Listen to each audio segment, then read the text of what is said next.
Ladies and gentlemen, boys and girls, children of all ages, welcome, welcome, welcome to episode 28 of the phenomenon known to mankind as Saturday afternoon's main event. If this is your first time on the show, welcome. Your first time watching with us, we hope that you enjoy. But if this isn't your first time, if you've watched the show many times and for some unknown reason you still do not know who in the blue hell I am, I suggest you go back to school, go into your local library, get the biggest dictionary you can find, preferably Merriam-Webster, and look me up under the word phenomenal. Ladies and gentlemen, it is I, the phenomenal one, and here on Same, I'm not alone because, of course, on Saturday afternoon's main event, I have co-hosts, I have comrades, I have brothers from another mother.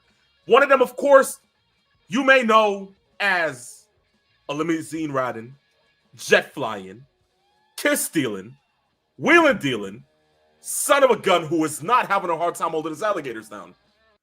Ladies and gentlemen, please put your hands together. Give me 2 claps and a peep snatch. Woo! There we Yes, go. once again on another great Saturday afternoon, an all gas, no breaks version of our show. And if, of course, you want to actually declare independence on a horrible, sad sack Saturday afternoon, why don't you subscribe to those 3 tenets that we always talk about on our show? And it is always laughs, good times, and all the wrestling news possible. How about that? If that doesn't perk you up, then you're just a dead man. Indeed. Or a dead person. That person indeed. But you know what isn't dead? The fun that we have on this show, and that's due to one person and one person only. Guys, our other co-host, the man is back from hiatus after being gone for a week's time. It's okay, ladies and gentlemen. You want your dark humor factor within Saturday afternoon's main event? You're going to get it indeed with this guy. He is our co-host. He is the host of One Morton's Law podcast. He is the one and only Christopher Morton, Mr. 411.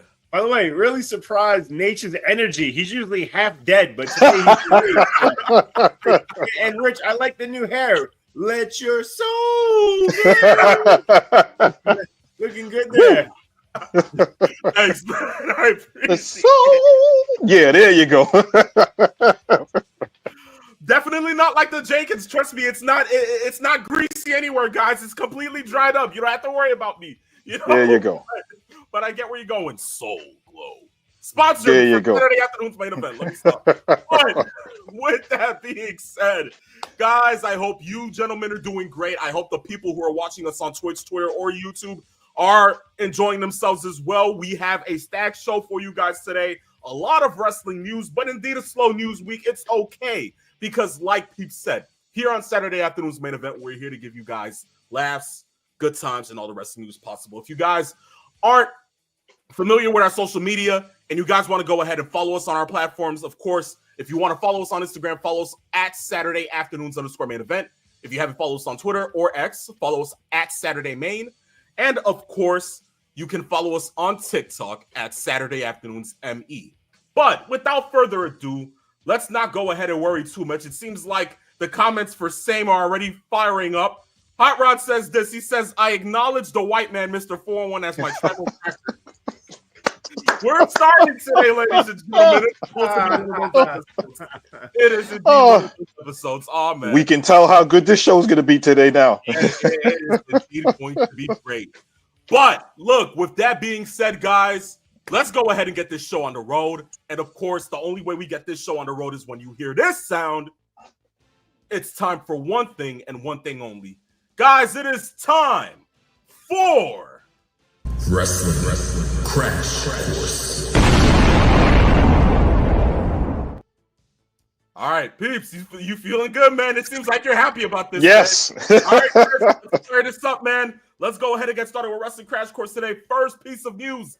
The man DM Hunk is back. Drew McIntyre showed up on SmackDown last night to an array after being gone from a month hiatus after his steel cage match with Damian Priest. Of course, to interrupt Randy Orton and Cody Rhodes off of their match from Night of Champions. Peeps, with Drew McIntyre back in the fold and, of course, on SmackDown, what should we expect? We should expect more drama. We should expect more of the same matter-of-fact ideas that he comes with. And also, a lot of the things that he complains about are rooted in truth. So it reminds me a lot of the things that Chris Jericho did when he was doing his Best in the World angle back in, was it 2006, 2007, around that time when he was world champion. Yeah. Those are the kinds of things that make this work. And we need to see more of him going forward, because knowing the way everything is set, we need more opponents for that world championship push for whoever is going to be facing Walter or whoever is going to be on TV at any point in time getting a championship match. I agree. Chris? Yeah, no, Drew is definitely a breath of fresh air, if you will. He was missed on the show, I think. Having him come out and do his Schwark promos, I think that they always make the fans go ooh and ah, because what, like you said, what he's saying is mostly true.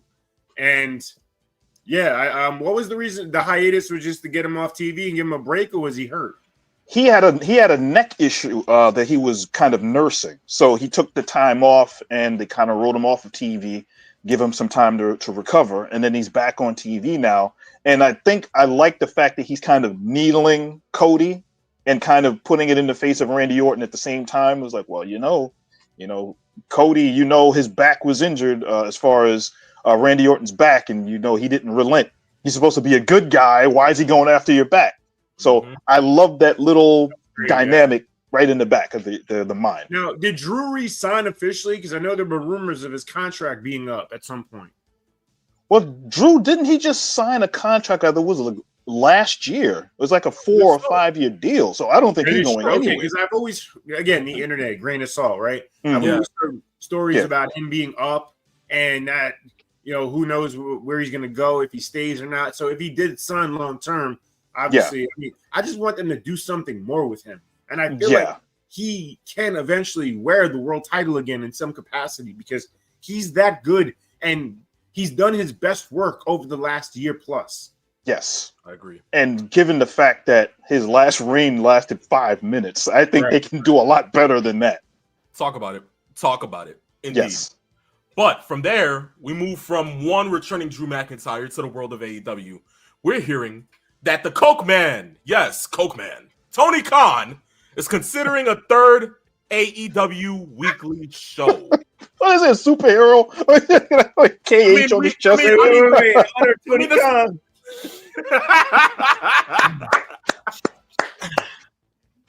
Get some lines in. I mean, if the Simpsons have Duff Man, I think it's only right that the IWC gets to have their own superhero and Coke Man. Why not? Wow. Oh, geez. But yes, we're hearing that he's considering a third AEW show. This comes off the heels of thoughts that there was going to be a show called AEW Shockwave. That's kind of like their version of WCW Thunder. Kind of like an off matter of getting Rampage off and now having this being a part of their weekly synopsis of AEW television. But within that sense, we never got that. Of course, he went ahead and spoke about it on a media call, saying that he's okay with Dynamite and Collision currently. He doesn't have a problem with the structure of how that's going. and a consideration for a third show is being thought of. Chris, we'll start with you. Do you want a third show? Who needs a third? We saw that if you don't learn from history, you're doomed to repeat it. The third show element, and look, I don't know. Okay, time slot is a factor here. Let's be honest. Rampage was buried on a Friday night at 10. I don't know where this third show could end up. Are the networks even interested in a third show is the question. Or does it end up on YouTube and then there's no point to it? So I don't know. It can't be, what was that? AEW Dark and Dark Elevation. Right. It could be one of those. You don't need one of those. I don't know what the point of this is. Are they going to start a developmental? I don't know. I mean, what is his plan with this third show? Some people would actually look at AEW and say that they probably could use a developmental hour or so. So aren't they already developmental? Let me stop. Oh, wow. Oh, they're coming after you, Phenomenal One. I want all the smoke. Yeah. Okay, listen, fire me up. Fire me up. Okay, I'm ready. Yes. I'm ready. Yo, you know, they're on the phone right now. They're calling all the they're calling them up with the rocket fuel. That's what they're doing. In all reality, though, it doesn't make any sense for a third hour. I don't know how you would do it. I don't know why you would do it. I don't know who would be if they didn't do well with Rampage, because Rampage, I would say its first 2 years on the air were actually pretty decent, especially after the premiere with CM Punk showing up, and those ratings went up and did pretty well. But they've done nothing with it. So what would you do with a third hour or a fifth hour if it was a 2 hour show?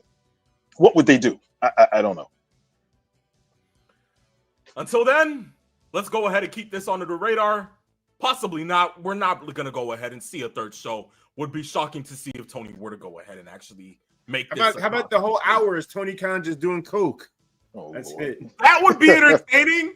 Listen, how many booking decisions can he go ahead and screw up after taking how many hits of coke? Listen, that's perfect. Wow. I would enjoy seeing that. How about a third show being on that? Didn't they try this, by the way? Correct me if I'm wrong. Didn't they have an all-access show showing us behind the scenes of AEW? Wasn't that another? Yeah, I think it was called Roads to the Top or something like that. Right. Cody had his own show. Yeah.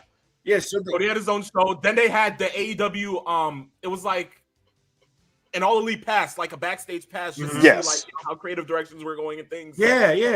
Like Adam Cole was on it, Britt Baker was on it. I think Sammy Guevara. A couple of names, just to name a few. But yeah, they tried that. That wasn't bad. I mean, it was okay. I enjoyed the factor of going behind the curtain, knowing that, okay, look, kayfabe is pretty much dead. It's 2025. Are we really going to be worried about what happens behind the curtain? I mean, to me, I sit there and I look at WWE and the show that they're supposed to be putting up this year, I believe, on Netflix. WWE what is it called? Oh, it's been so long. It was supposed to debut in June, and I guess it got delayed or something. It got delayed, yeah. Yeah. So pretty much, if they were going that route, I think them looking at how AEW handled it, they wanted to go ahead and do the same. So I feel like AEW was kind of like a marker for them to sit there and be like, you know what, let's go ahead and just do it ourselves too. But within it, I felt like if AEW were to do that, a lot of people probably would have been giving it backlash due to some of the creative decisions that were going into some of the shows leading up to everything else within All In. So they kind of stayed away from that. But within that sense, I feel like more wrestling already on a stacked wrestling weekend with people who might be watching Impact, Raw, SmackDown, Dynamite, Collision, and you're telling me that we'll need another show? No. Yes. Nah. Yeah. Too much. Unless it is an all access kind of show where we get to see their production meetings where nothing happens. They're a production meeting. How do they lay out their matches? I could just imagine AEW All Access being like an episode of The Office. Oh my God, guys, it's happening! Stay calm. Let's not. But from that, we move from one heck of a company to another heck of an individual. And this quote is that she might actually be becoming a babyface, and that is one Charlotte Flair. Of course, woo. Maybe. That's a questionable woo. Exactly, peeps. Exactly. I felt it. I felt each and every single version of that woo. Trust me. But within a sense, if you watched SmackDown last night, you would know that she is advancing to the tag team match that is supposed to be happening at Evolution. I believe it's supposed to be a fatal 4-way tag team match for the women's tag titles, and her and Alexa Bliss have advanced. Within a sense, you can tell that she's starting to become a babyface. This is certainly different from what we've seen from Charlotte Flair, and being that now it isn't her being pushed in or like shoved into a main event spot or a women's major title spot. It is her and Alexa Bliss going for the women's tag team titles. Chris, we'll start with you. Yeah. How are you feeling about this? So I like this because I think this can resonate with the fans in terms of a rehabilitation of Charlotte Flair by not having her consistently chase the main title, by her going lower in the card, something like just not to be that top star, and the fans can now see her in a different light. And I think that will help her character, help her career going forward to win. Now, again, if they turn her on Alexa Bliss at some point, that could work eventually too. But I think the bigger turn would be Alexa turning on her to keep Charlotte as a babyface for an extended period of time. And then who knows, the fans could actually be with Charlotte Flair. And after that Chicago episode where she got booed out of the building, like no one has ever been booed out of a building before. Yes. Kudos to WWE for trying this and her for being on board. I mean, who knows how on board she is with all this, but this works really well going forward just to rehabilitate her with the fans. Yes. Peeps, how are you feeling about this? I like the fact that they're doing this because the biggest mistake that they did coming off of her injury, where she was off of TV for a year, was putting her into the Royal Rumble and automatically letting her win the whole thing without that organic build. That's the key.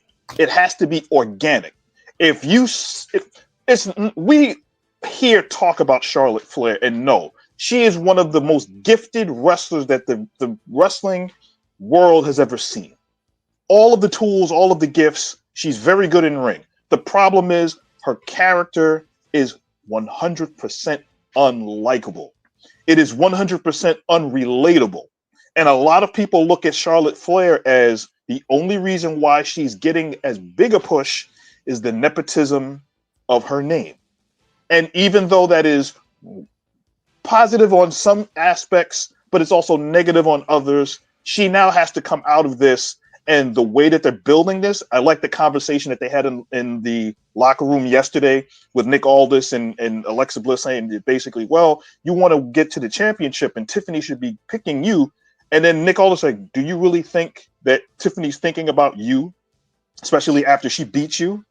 And then you haven't been in the main event picture in quite some time. So take a step back, build it from there. And I think if you can go there the way it should, you can kind of build that organic love, like with Chris's idea. I like that fact. Maybe Alexa turns on her down the road, keep her a face, let the fans build on top of that. Yeah, a little humble pie for Charlotte Flair. Yes. And I did like the interaction, even after they won the match. The fact that Charlotte kind of nudged her in a funny way, and they were interacting with each other. Even hugged. Yes. It didn't look forced. It looked like she was trying. At least her character was trying. Right, that's what it kind of looked like. Yup. And that's the thing. I don't know. Like, everyone has this perception of her. I don't know. Is she really an evil villain in real life? Is she that kind of person? Or does she have a personality and and people don't get what she really is because of how she's portrayed on camera? We don't know what she is off camera. Well, from what it seems like, one of the people who kind of like pull back the curtain the most on Charlotte has to be Shotzi.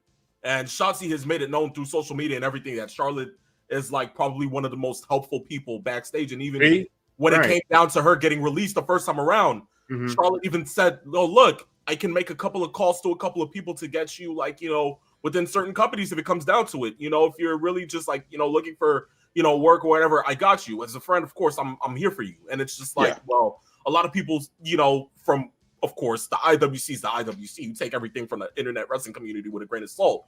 But from what it seems like within the women's locker room, they see Charlotte as a sweetheart. So within a sense of her being a babyface, you know, maybe this is finally them kind of like like you said, revitalizing Charlotte Flair Yeah. to the wrestling community. Less of Charlotte exchanging the belt with Becky Lynch, and more of Charlotte being gracious after she lost the championship at WrestleMania to Rhea Ripley.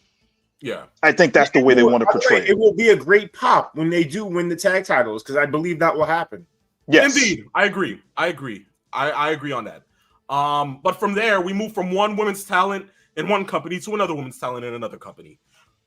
There are things circulating around that Britt Baker is set to leave AEW. Yes, AEW's darling starlet prior to Toni Storm, their golden child, so to say, within the women's division during their inception, is somewhat not happy with the direction that the company's taking with her, from what we're hearing. Get in line. He's starting, guys.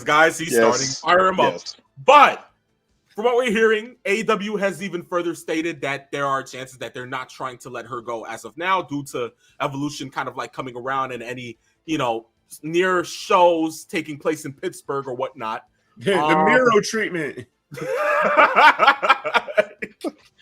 But there are things floating around, and there is speculation that Britt Baker is going to be leaving AEW in due time, and all signs point to World Wrestling Entertainment. Peeps, we start with you.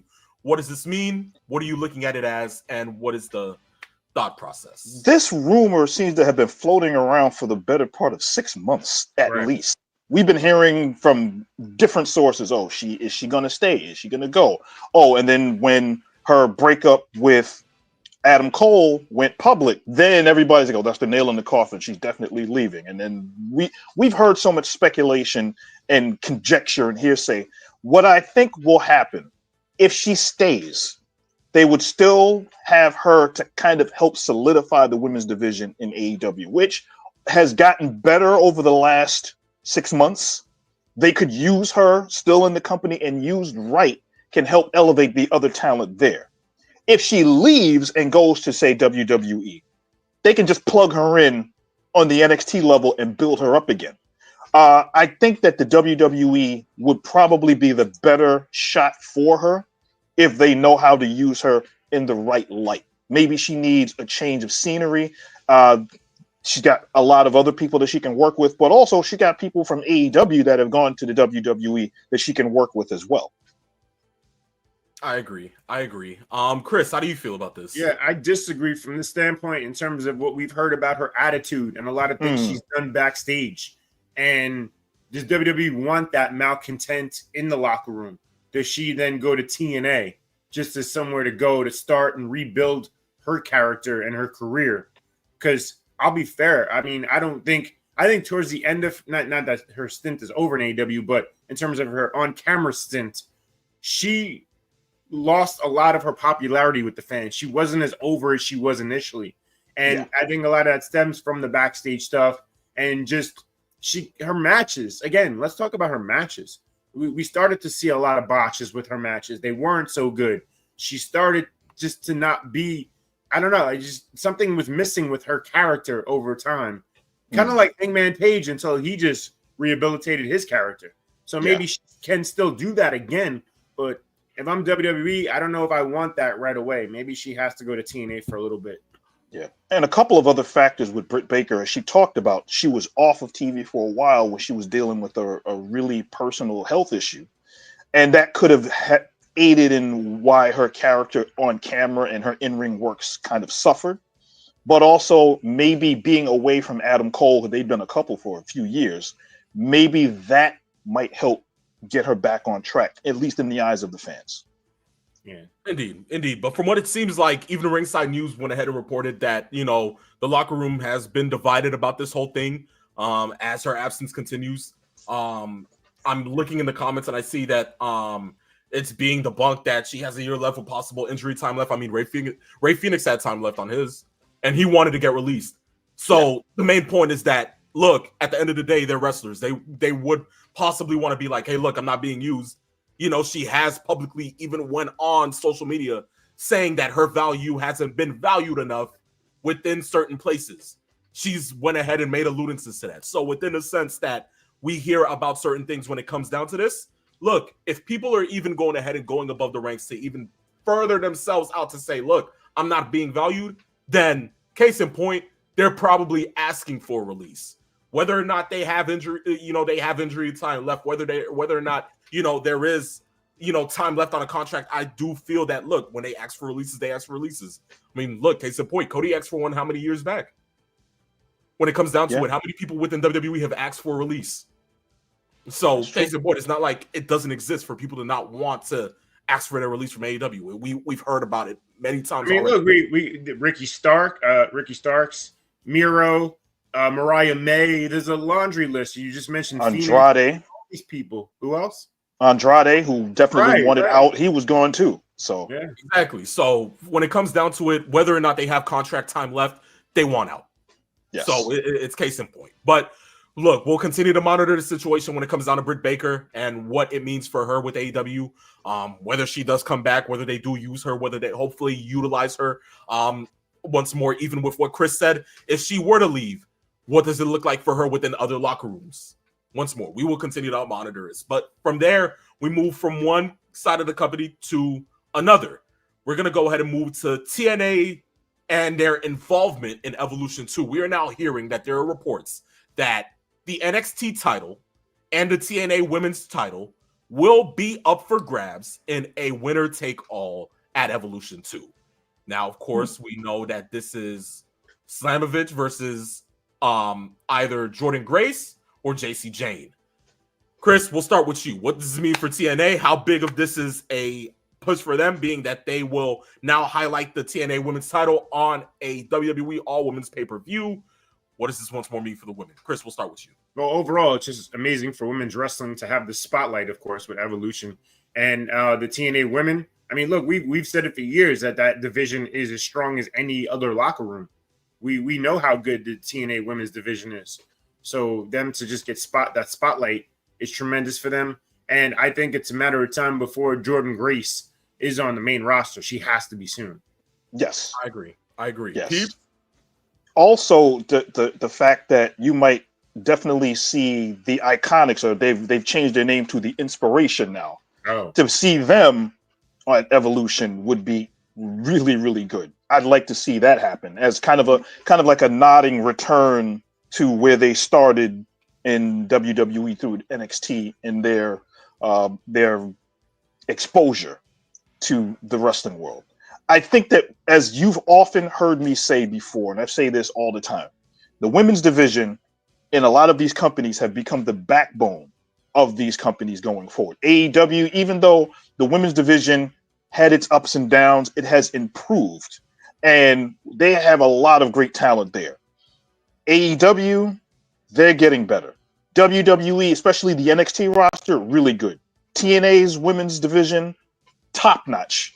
And just to get that exposure that they need for the rest of the fans to watch and showcase it, yes, especially on a pay-per-view that should have happened more often, because it's been since 2018. We're talking 7 years since the last one. So yeah, the exposure will be great for all involved. I'll say this though, I think a lot of men that watch women's wrestling and don't really care for it, especially the older generation, would say, here, when are we going to get a pay-per-view with just men on it? Keep the women off. Oh, good grief. Oh, man. Shy away from Chris, guys. Never cease to shy away from Chris. But Michael Myers is loose, folks. Get in the kitchen. Make me a meal. Oh, boy. What are we gonna do with him? What are we? The hot rod approves that message. Watch him start letting loose in the comment section. Oh, man! This, of course, TNA involvement set for Evolution 2. Of course, guys, I just wanted to go ahead and make sure that I catch myself on this one, because of course the title for title matches proposed for Slammiversary, but within it, of course, WWE and TNA are set to involve themselves together, of course, based off of the partnership. And beyond this, being that TNA might be involved or will be involved in Evolution 2, it is a big one for TNA and WWE as well as a whole. But from there, Hot Rod seems to say that he agrees and does approve this message. Okay. Look at that. Lord. Okay, Saturday afternoon, ladies and gentlemen. It is Yes. not a phenomenal one. Alongside of me is the Peeps Nation. Of course, down below it's Mr. 401, here to give you laughs, good times, and all the wrestling news possible. And of course, we have the last piece of news here on Wrestling Crash Course. Before we get to the ratings, Jon Moxley's comments on CM Punk. Oh my God. This is something that I know Chris wanted to get into. This is something that I know I was gonna try to stay away from because, of course, I don't want the shills on me already. But seems like it's time for topic of conversation. Well, Chris, how about this? Before I get into it, do you want to show the tweet? Yes, because we went ahead and knew that Chris went ahead and tweeted out something. Peeps wanted to see it live on the show because he wanted to get a solid reaction out of this. So, drum roll, please. Bing. And I quote, Christopher Morton on Morton's Law says, Moxley is such an ignorant, immature mutant. His wife must drink heavily. Renee Paquette. I mean, listen, this man is clearly demented. I don't know what's going on there. I mean, I guess you could say opposites attract, and she tries her best to deal with his nonsense because that's what this is. Why would you attack Punk here in this situation? What is it, just strictly for clickbait so people can talk about AEW? Because I mean, he won technically because we're talking about it, right? So he won if that was the goal. If other shows are talking about it, I don't know. But the thing is, like, Moxley's so desperate. People are booing him out of buildings. People don't want to see this man anymore. People hate the Death Riders, and others, as I think I mentioned on the show already, have called that group the Boar Horsemen. Okay. Yes, and I've heard. Yes, it's awful. No one wants to see any of these people anymore. If they went away forever, people would be glad about it. So why would you come out on that? Is it jealousy? What? Why would you? Punk moved on. He's not. I don't. We talked about this in the pre-show. Is Punk talking about AEW in any way, shape, or form? Why would you reference CM Punk? What is that all about? What was the exact thing that he said? He was like, "Oh, people call themselves the best of the world. That's basic, like neon shit. Bitch. Like, yeah, basic bitch shit. Right. Good.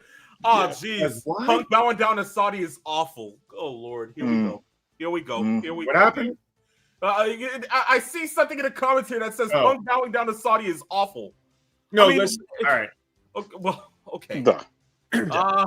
Chris. And look, everyone's corporate punk, right? That's what people say now. Corporate punk. Or is he maturing? Okay, because some people mature later in life. I still haven't matured yet. Maybe one day I will. I don't. But he did. You got a point. Maybe so. I mean, one thing Triple H did say in the past: if you're the same person that you were 10 years ago, right, then you haven't. Then you just haven't learned anything. No. Who knows?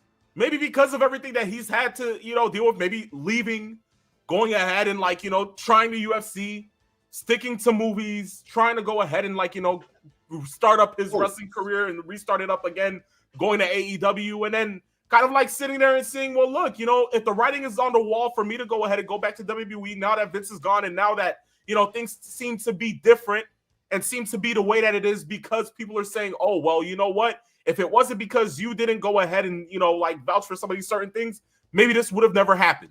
And now seeing that maybe he thinks, okay, look, the company is in a better place, I can go back. Look, he doesn't want to cause any problems. I guess the man is close to the end of his wrestling career? Man's literally hitting his 50s, and you're telling me that, he should, go ahead and, do something different? Let Saudi mature when it comes to women's basic rights. So you mentioned CM Punk in the UFC, 0-2, horrible stint, no doubt about it, embarrassing, whatever you want to call it, right? However, for those who don't know, Jon Moxley competes in Brazilian Jiu-Jitsu tournaments in Cincinnati, Ohio. And from what I understand, he has not won a fight yet. So for him to talk about bitch stuff, how about you challenge CM Punk? Let's get that match in an octagon somewhere. Dana White would not promote it, that's for sure. Some lower level. That's Bloodsport. Why not?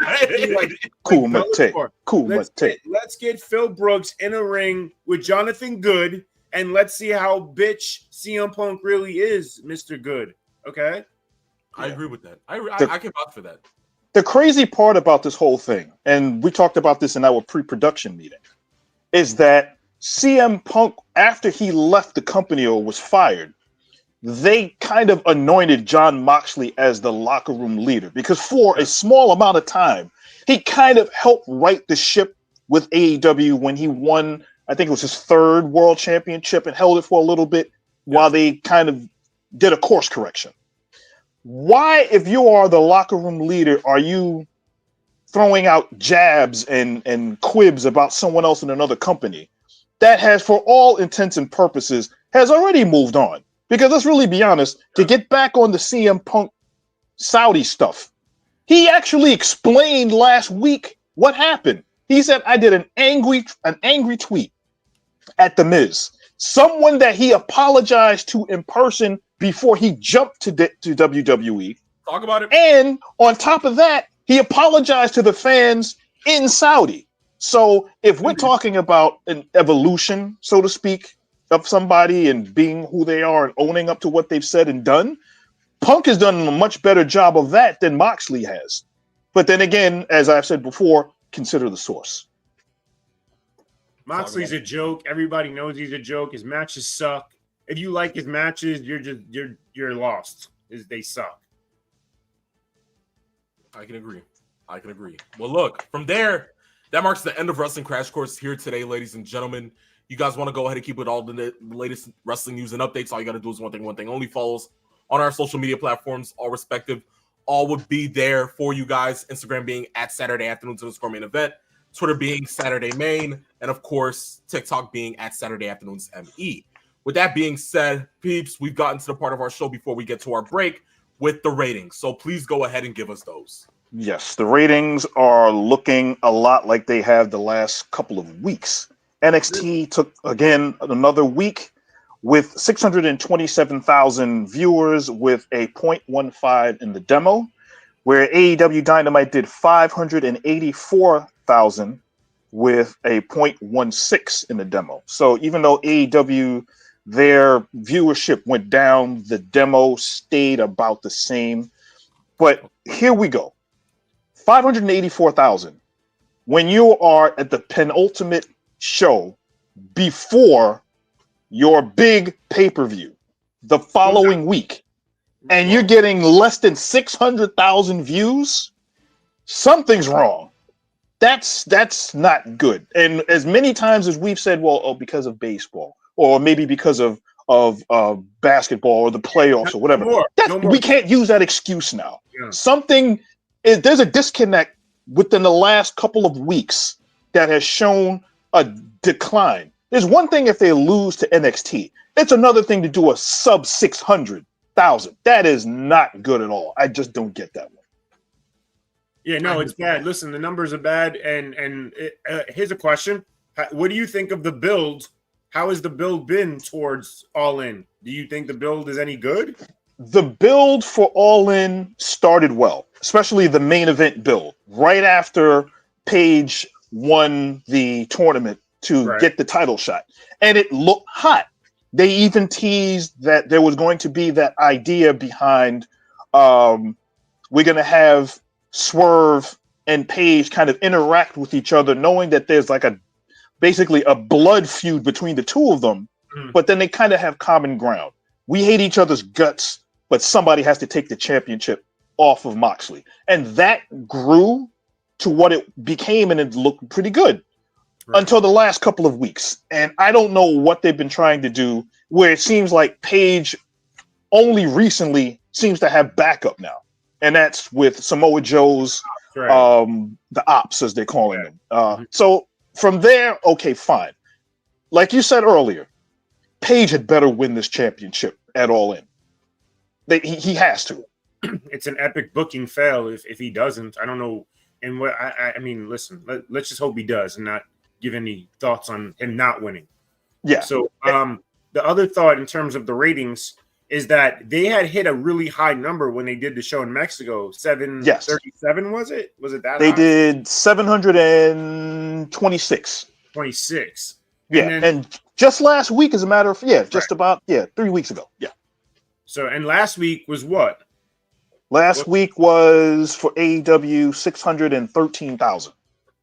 Okay, so the going down to 584 is not so big of a drop, but still, it's Yeah. just it's an issue. And again, I'm sorry, I forgot to mention the 1.5 million watching on Max. So Yes, There we go. worldwide. Woo! Talk about it. I'm sorry, guys. I just wanted to go ahead and quote unquote dim the lights on this topic because I wanted to let you guys go ahead and handle that. Zing out to somebody. Yeah. No, okay, Rich, what do you think about the bill to All In? Is it worth it? Is it the ratings dropping part of that reason? Now, when it pertains to that, I know the growing excuse over the last couple of months has always been, okay, you got sports on. Now, within the last month and a half, it's been playoffs, which, of course, yes, Stanley Cup, NBA playoffs, it does go ahead and have something to it. And then now, when you sit there and you look at what they're doing now within 500,000, it's like, okay, what's really going on? What's the problem here? What's the dissension? Because you would expect that without all of those other interactions with other channels, you would think that people are going to be like, okay, well, look, no sports is on. Nothing is really taking time out of our lives to sit there and watch professional wrestling, which should be our growing, thought process. Yeah. But no, it's not. You got to watch the sunset. The sun is setting, everybody.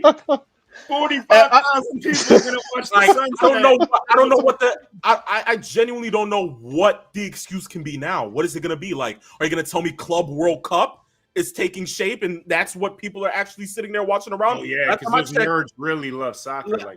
Yeah, like it's not World Cup last time I checked. So we have exactly 1 year for that to be the growing excuse, which of course that can be the excuse because the World Cup draws how many viewers a year?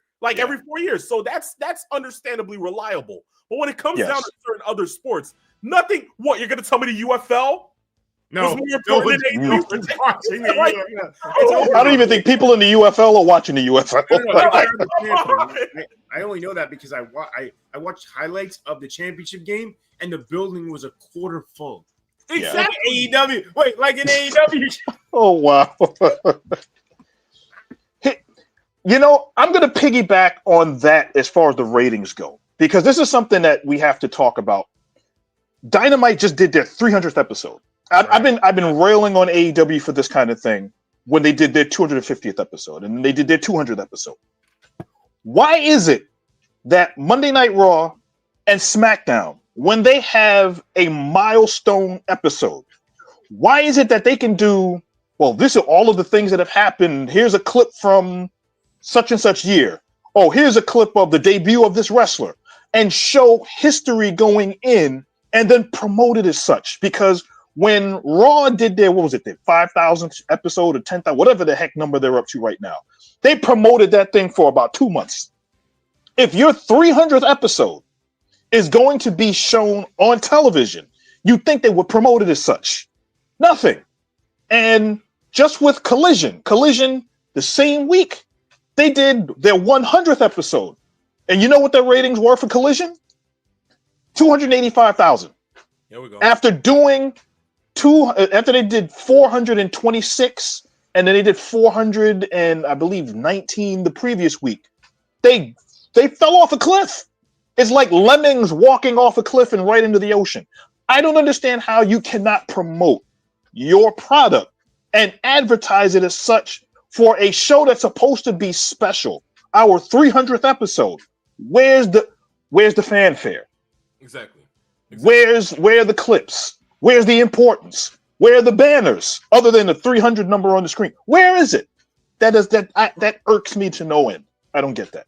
By the way, you said you've been railing on AEW. Is that with baby oil or without baby oil?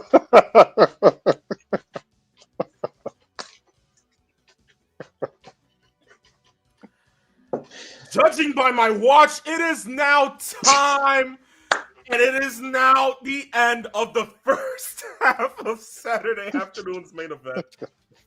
Chris, perfect timing, man. Perfect timing. Yes. But look, we're going to go ahead and leave the whole talk about the ratings and all, and we're going to go ahead and stretch off into our break. When we come back from our 30-second break, we're going to get into our questions, whether they are live or whether they are sent in. And then we will get to our final talk of today's show being the review for last week's Night of Champions. So look, guys, stay tuned. do not go anywhere because the second half of Saturday afternoon's main event is coming up next.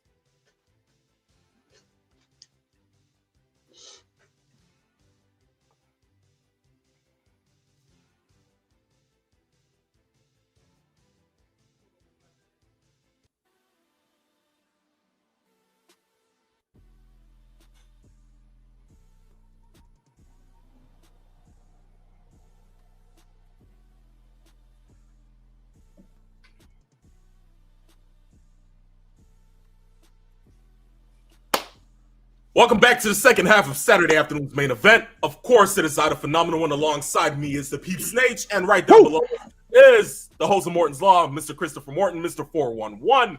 We're here to give you laughs, good times, and all the wrestling news possible. We're here with our questions on the second half here to begin. But of course, if you guys want to be a part of the action, being that this is probably one of our most coveted parts of the show, all you got to do is one thing and one thing only. DM us on Instagram at Saturday afternoons _main event. Send in a question, and in the words of the wrestling god, WWE Hall of Famer JBL, I guarantee it will be on the next episode of the show. With that being said, the first one comes in from Master Sean 007. He says, greetings, gentlemen. Marty Jannetty, Samoa Joe, Stan Hansen, Vader, Owen Hart, Seth Rollins. Do you know what these wrestlers have in common? They unintentionally hurt another wrestler in the ring. But why don't they catch as much flack as Goldberg does? I'll answer that question immediately. Because Bret Hart will never live this down to the point where he will know and he will forever proclaim that Bill Goldberg is a piece of shit. I'm sorry. That's just mainly why. I mean, we catapult this storyline and we catapult the reason behind all of this so much. Because being that Bret Hart was one of the most coveted wrestlers of the 90s, excellence of execution, right? Best there is, the best there was, and the best there ever will be. Definitely, Peeps, in your mind, probably in your mind as well, Chris, one of the best technical wrestlers of that era, or in any era.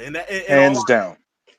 Now, because he got injured by Goldberg, being that people would say that Goldberg was always stiff in the ring, they wouldn't give him as much flack. But being that he did something like that to Bret, even though it was unintentional, and the way that Bret is, a lot of things that Bret will go ahead and say will definitely go ahead and catch the eye of many people. Chris, do you disagree? Here's why those guys don't get the flack Goldberg does. Those guys were properly trained, had a history of not hurting people. Now, they did occasionally because they were stiff, but it wasn't because they were careless and not properly trained. Goldberg was that reason. That's why stuff like that happened with him, because he didn't care. And that's why Mr. Regal decided to give him a receipt for some of the things he had been doing in the ring, just to show him that you're not that tough. We know Goldberg isn't that tough, okay?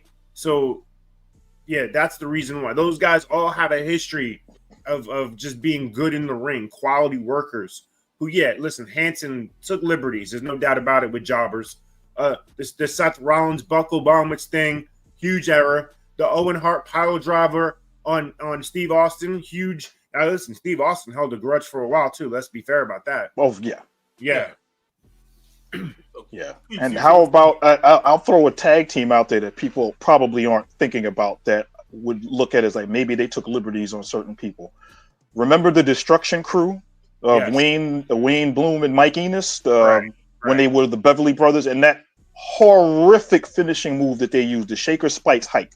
The Shaker Heights Spike, which they would just throw somebody into the ropes, grab them, throw them in the air, and then Mike Enos would grab you by the hand and dump you on your head. Yes. They only seemingly did that move to enhancement talent. I don't remember them ever, outside of when they were in the AWA, because they won the AWA Tag Team Championships, and then they came over to the NWA WCW for a quick second. And then they went over to the WWE, WWF, and became the Beverly Brothers. And they didn't really get that far of a push, mostly because of those kinds of moves. Goldberg, on top of all of the things that we have, he had a look. WCW pushed him because he had a look, he had a toughness. They were looking for the anti-Steve Austin. I don't think it was an accident that they had him in black tights and the black boots and the bald head. I don't think that was an accident. They promoted him well.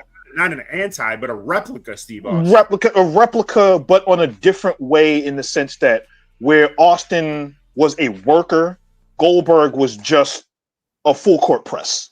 Finish the match. I remember Kevin Sullivan talking about it.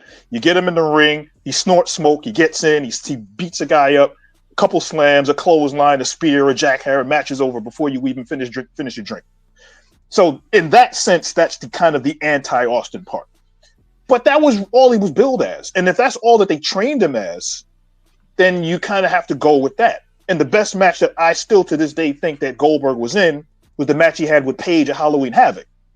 But he didn't really replicate those kinds of matches that often. And Vader, by the way, Vader was a bit of a jerk with certain people, especially enhancement talent. There's no doubt about that. Oh, yeah. Vader especially the one he broke I think he broke a jobber's back with Joey the power bomb. Joey yes. Right. Yes. The other incidents with Vader also. But the thing with Vader is he eventually got receipts also, not just as he got older. With Shawn Michaels, remember Shawn Michaels, WWF, embarrassed him in the ring for not being in the right spots. So there's a little bit of karma there for Vader on top of the backstage incident where he refused to go do an interview and then encountered Paul Orndorff, who dropped him with 2 shots. Yes. So Vader got some receipts also at the end of his career. Yes. I can agree. But, it's funny because I just heard Peeps go ahead and bring up the Beverly Brothers when the last time I think I heard about them was what? Like the second iteration of like the Minnesota Wrecking Crew? Yeah. NWA? That's okay. Yeah. So I am familiar with that group. Okay. Yeah, they were called the Destruction Crew 2. That's what they initially called themselves. When they were in the AW, they were the Destruction Crew, and then when they came to the WCW, they became the Minnesota Wrecking Crew 2. That's what they called themselves there. Got you. Because if I'm not mistaken, I think Ole Anderson was their manager because of the fact that they were from Minnesota. Exactly. No, you're right. Mike Enos had a great look. I thought Mike Enos, by the way, who eventually ended up on WCW Nitro and Thunder towards the end of his career and the end of that company's run in the late 90s. Mike Enos still looked good in the late 90s. Yes. But look, with that being said, that marks the end of this question from Master Sean 007. So we hope that we answered that to the best of our abilities, our friend. Next one is a comment more, and it comes from Long Island. He says, the video I sent you is if Mr. 401 ever got within an inch of a jar of Chelsea Green's bathwater. And this is the video. Biochemistry is suddenly having a 4th of July fireworks party of its own, Joe Tess. I'm just Yo, Mister, listen. Seeing that last night, Wade Barrett his loins. Telling us about his loins. Isn't it a TV show? Oh man, Wade Barrett is great. He is absolutely great. Everything about that part of like the show was so funny. Wade Barrett going ahead and saying that, then the dude just getting his hand touched by Trish Stratus, and it's just like, oh my gosh, this is perfect. I was like, oh my god, like the fact that they thought about this, but see, the fans think about you a lot, Chris. Yes. Let's take a minute on WWE's commentary team right now. So first of all, McAfee gone. No discussion of when he's coming back. Said he's burned out. So he could be, and Corey Graves back on Raw, finally in the good graces again. Thank God. After being in the doghouse for so long. I know a lot of Corey Graves fans. Wade Barrett is good, don't get me wrong. Joe Tess is underrated. I don't know. What does the IWC think of Joe Tess? Because he does not bother me at all. I love Joe Tess. Okay. I think they think he's solid. Yes. He's great. Oh, he's great. He was a perfect addition from the moment that they announced him, being that he was supposed to be joining the commentary team. I was like, okay, well, look, I'm familiar with college football. Joe Tess is great. I want to see how he can fare within, a wrestling capacity. And if anything, for me, when I go ahead and look at commentary, and when I look at Joe Tessitore within the WWE, he reminds me so much of like a professional, which I know you, Chris, and of course, Peeps can be familiar with from the NWA. And Peeps, who would that be? Oh, I think you're probably thinking of it's definitely not Chris Cruz. But he does kind of have a Scott Hudson to him to some degree. Exactly. And I think that's where I think a lot of them look at him like, well, yeah, he is the best play-by-play guy that they've brought into WWE from the sports world since Jimmy Smith coming from the UFC and doing Raw. Jimmy Smith, I thought, was really good. But he didn't know. Jimmy Smith didn't know the business. It looks like Tessitore is a fan and actually knows what's going on. Yes, and the inflection in his voice when he describes parts of wrestling matches sounds like he knows the business in how to call a match. There's times when he dials it down, and then all of a sudden he knows when to bring it up, and he knows where to keep the inflection there. So yeah, he's definitely locked in. I really enjoy listening to Joe Tessitore. Oh, and by the way, for those who think everything has changed since Vince is no longer in his ear, okay, he's improved. He has improved. But Michael Cole still sucks, okay? He doesn't suck as much as he used to, but he still sucks. And I can't stand in most matches now, he has to say something about somebody's vintage move or classic this, that. By the way, Umaga, you know what? He's definitely late, but he was never great, okay? Let's be fair about that. And I hate hearing that all the time. Revisionist history. Umaga sucked. Well, I think that's more on the company than on than Michael Cole. I get he's being told to say certain things, but yeah, come on, just keep it real with the fans at least. Yeah, I will say Cole over the last 3 or 4 years, I have thoroughly enjoyed most of the things that he's done and said. He brings out emotion in his commentary that JR used to have when JR was really going well. And it's taken almost 30 years for Michael Cole to get to that point, but we also know why that happened. I can agree, but it's weird because I think when we try to like familiarize the way that, you get like the soul out of like pro wrestling in certain moments. Yes. You familiarize so many things that happen within the Ruthless Aggression and Attitude Era with, like, JR. Yes. No one can ever replicate Jim Ross, late 90s, early 2000s. That is true. You can never mimic that. And as much as sometimes I can sit there and listen to Michael Cole, don't get me wrong, I love the enthusiasm. Mm-hmm. But sometimes it just comes off a little cringe. I don't know if I'm keeping it a buck with you guys too much or if I'm just like, kind of like kicking a bucket here. But it's just like, to me, it's just something about 2000s JR as a Ruthless Aggression kid that Michael Cole can never go ahead and get close to replicating. Well, he definitely wouldn't compare to 1989, 1988 Jim Ross either, because that Jim Ross was really good too. Absolutely. Right, but then to older fans, people like Gordon Soley and Lance Russell that stand out as being the greatest of all time because, of course, Michael Cole, even Gorilla Monsoon. When McAfee says Michael Cole's the GOAT, it's crazy. Oh my God. I understand. It's understandable. From there, it's funny. Uncle Triple C says this. Oh. He chimes in. Welcome to you, my friend. He says, Vic Joseph is my guy from NXT. Look, you know what? Vic isn't bad. I can't even look. You know what? The one person who isn't getting so much of like rep, Corey Graves. Yes. His ethic in like, speaking in the way that he goes ahead and gets the moves right. He understands the history. He allows the storytelling to happen. And the energy that he brings to commentary is just A1. But it's like, just give him bad flack. I don't understand why. Or it's just the company doesn't use him. But the utilization of him, not to mention that he could also do play-by-play, like we saw with Worlds Collide. So he's versatile. He's not just a color guy.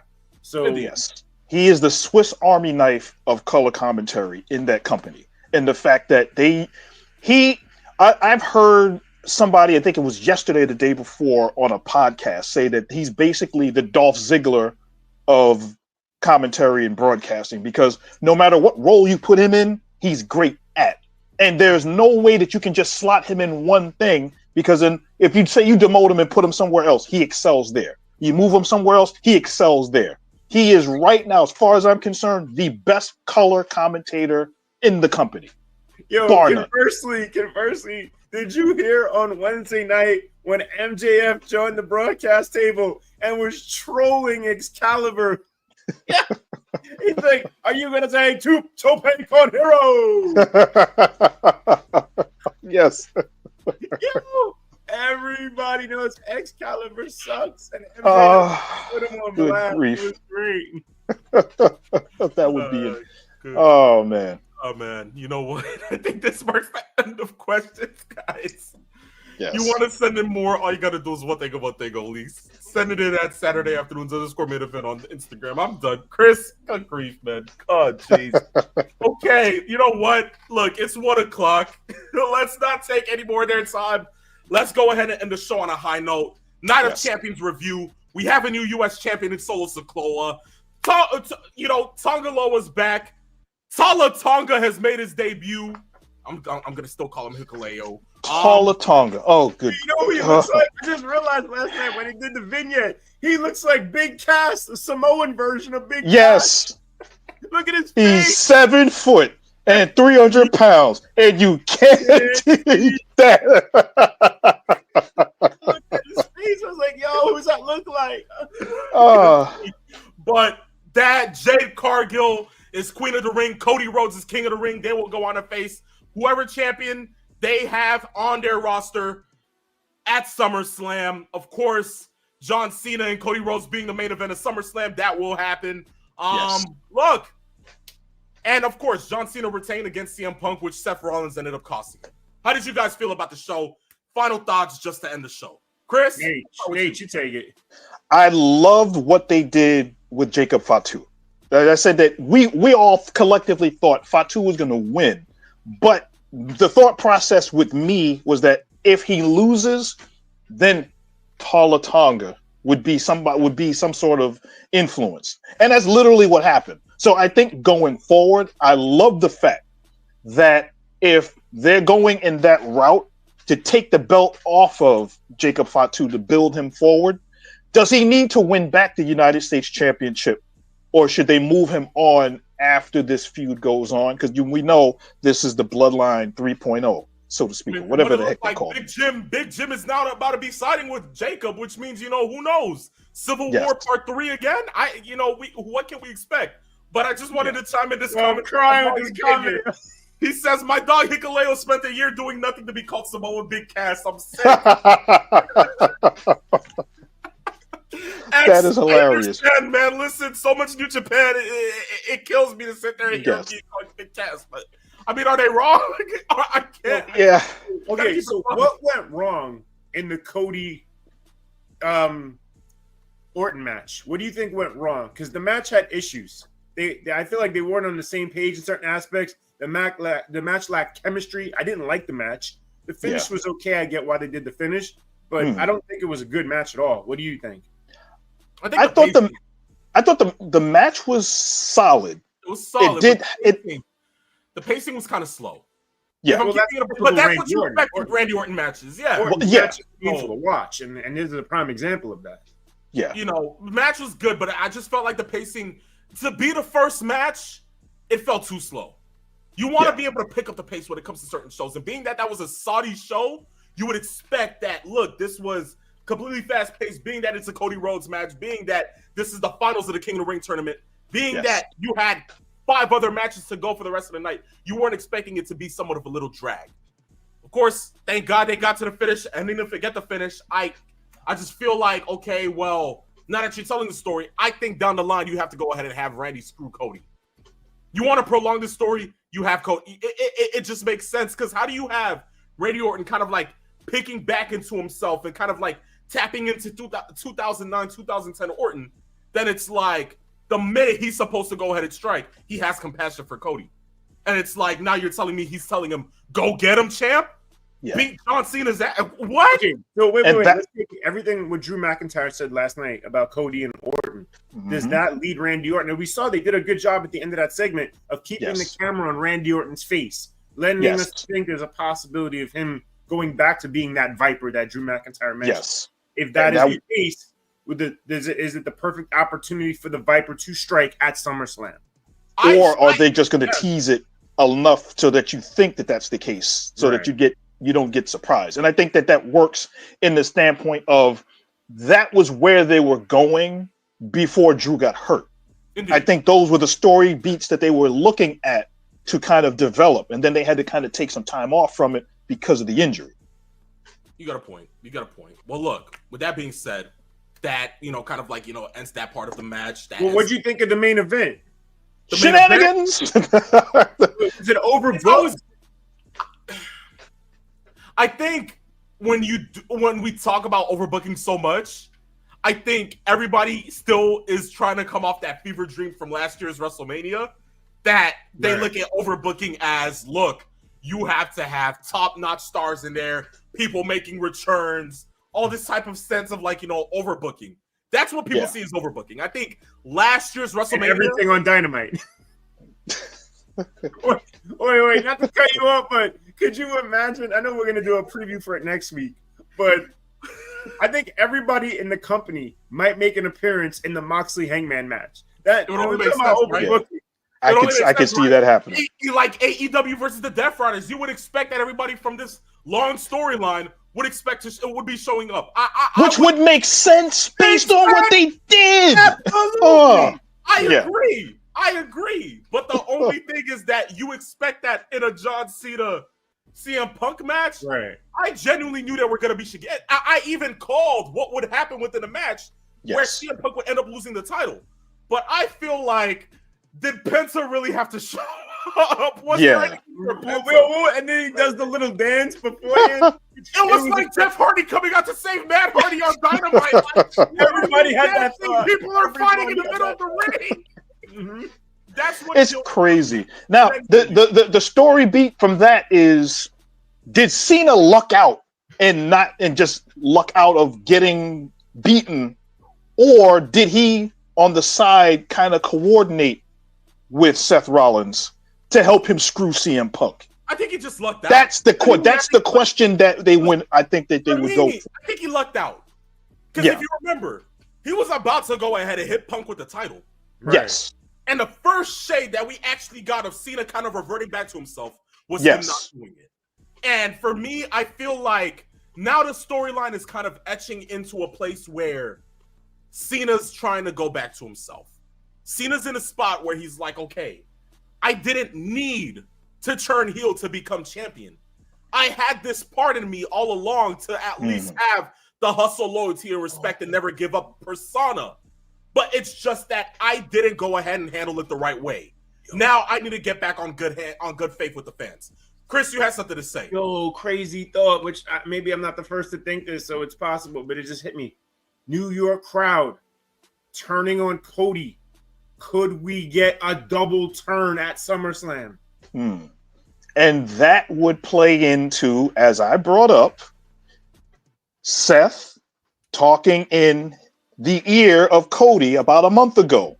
We still have no idea what was whispered. We don't even know if that's going to be a storyline beat. But if it happens, they can point right back to that part where he whispers something in his ear, and then Seth, and he didn't sick the dogs on Cody, and they all left, and Cody had a look on his face like, well, you know what? That could be. You know what? That's going to be a thought that's going to be left in the heads of the fans. I'm not even going to want to talk about it until maybe closer to SummerSlam, because that's crazy. Chris, that was amazing. Chris, that was amazing.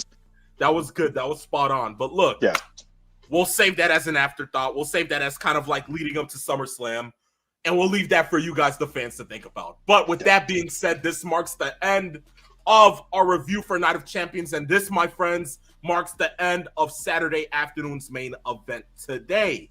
But guys, look, we appreciated the love. We appreciated you guys being here to go ahead and enjoy same with us. We will be back for episode 29 next week for Saturday afternoon's main event.